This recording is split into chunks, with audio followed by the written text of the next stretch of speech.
a difference between growth and like satisfaction, and are those two things the same or different for you? Then that's an interesting point you raised. It's a paradox. Okay. Social media content is about extremes. Extreme left, extreme right, extreme opinions. So the accurate content of paradox never really proliferates social media. But let's take the example of fitness. My guess is the best workouts you've ever done have been the hardest. And in the moment, you probably wanted to die and quit. But afterwards, you got a major buzz. A lot of people are on the cold therapy at the moment. I do cold therapy, and I don't fucking like it. But afterwards, I get a good buzz. My guess is also, some of your workouts are the ones that are the best where you really couldn't be fucked. And your brain was just screaming at you, you didn't want to train, and you did anyway. And afterwards, you felt like a man. So if anyone can relate to those things, we get the most satisfaction enduring the greatest challenge. I agree with that. Yeah, climbing, if you climb a molehill, there's not much satisfaction. If you climb Mount Everest, there's a lot of satisfaction. Yeah. So society now are looking for satisfaction without the struggle. And I think that's fucking wrong. And I think that's creating a lot of very weak people, a lot of entitled people. And social media has a lot to do with it. So the paradox of satisfaction, which is your initial question, is sometimes the only way I get satisfaction is by doing hard shit and growing. So, we're not drinking champagne because you've done your first episode. We're drinking champagne because you've done your 5th year of podcasting. And you'd have had some, I interviewed Dorian Yates, and fucking hell, I was awful. I was just so scared of the man and just so overwhelmed, and he was too big a guest too early. And if I look back at that, how shit was I as an interviewer? But if you watch my Andrew Tate interview... It was a good interview. I don't normally blow my own trumpet, but I interviewed him really well. I interviewed him way better than Piers Morgan did. And so I've endured all sorts of shit and cancellations and travelling to different countries and guests pulling out. And we went to fucking half of the other side of the world and our equipment didn't work. And we got our equipment seized at quarantine. And we've had shadow bans and, our account shut down when I interviewed David Icke and all sorts.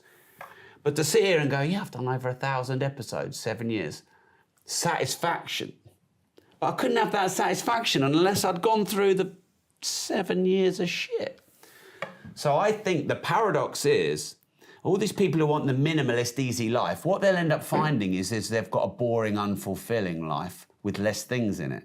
That's what they'll end up realising. They don't at the moment because people are making it popular. But do you use the word things there? Or experiences or whatever. Yeah, do you own things or do things own you? Things used to own me, and then lockdown, I taught myself to own my things. So I got a lot of supercars, and to be honest, I wasn't using most of them, but I didn't want to sell them because I liked having them. And really all they were was objects in my garage that no one else saw. But I had some attachment to them. It cost a fuck of a lot to run. And in a lot of ways, they can be a drain. And in lockdown, we actually did all right through lockdown. And it was hard, but it was a great experience looking back. But in lockdown, I said, I'll sell all my cars tomorrow if I have to. It's all gone. As long as I've got my wife, my kids, a house, even if it's not my one, even if I have to downgrade. There's power in facing your demons and being okay with the consequences of that. So, for example, many of us don't make decisions because we're scared of the outcome. Whereas if we look at that outcome and really go into that outcome and we let go of the fear, the power it has over us leaves. Like if you've had a bad relationship over the years and you actually go in your head to, what if I wasn't with this person? Could I cope? Would I be okay? What would happen? And if you let go of the fear of being alone, you'll be better in your relationship. So yeah, I just I had a load of fucking watches, a load of cars, a lot of things, a load of clothes. I am a hoarder. I like a lot of stuff, and I just let go of it all in my head. So I could have one car or 12 cars. I could have one watch or 50 watches. As it happens, I've still got a lot of them, but I get a lot more enjoyment out of them now. So no, my stuff doesn't own me anymore, but it probably did. Your I guess for people who don't know you, your persona is about nice cars and watches, and it's a very, I suppose it's you would see it's quite a materialistic persona. Have you ever thought in terms of carrying that idea? How would you, or do you think you'd easily be able to deal with having to give that up, either voluntarily or involuntarily? And do you think that would knock you off to do that now? You've obviously been through it. You've demonstrated you can make some money, but you still got money, and